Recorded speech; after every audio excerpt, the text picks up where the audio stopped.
దసరాకు కావాల్సిన పూజా సామాగ్రి అంటే ఇత్తడి సామాన్లు, పళ్ళాలు, చెంబులు మనకు కావాల్సి ఉంటాయి కదండీ! వాటినన్నిటిని కూడా తోమేసి రెడీగా పెట్టాను. ఈ గ్లాసులు చూసారా భలే ఉంటాయి. ఇత్తడి గ్లాసులంటే నాకు చాలా ఇష్టం. నాకు ఈ 2 ఇత్తడి గ్లాసులైతే అత్తయ్య గారు ఇచ్చారు. ఈ ప్లేట్ అయితే మా నానమ్మ ప్లేటు. మా నానమ్మ దగ్గర నుంచి నాకొచ్చిందనమాట. ఇలాంటి కొన్ని కొన్ని వస్తువులు చూస్తే మన పెద్దవాళ్ళు చాలా బాగా గుర్తొస్తూ ఉంటారు. వాటికి కలశాలు పెడతాం 9. వాటి కోసం అయితే కలశం బిందెలండి. వీటినన్నిటికీ కూడా ఇలా దారాలు చుట్టుకోవాలన్నమాట.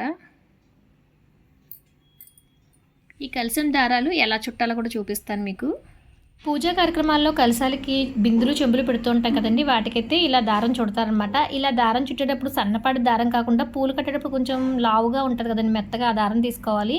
వేరే దారాలైతే జారిపోతాయన్నమాట. ఈ దారాలైతే గట్టిగా ఉంటాయి. ఇప్పుడు నేను వీడియోలో చూపిస్తున్నాను కదా! ఇలా బిందె మొత్తం చుట్టుకోవాలి.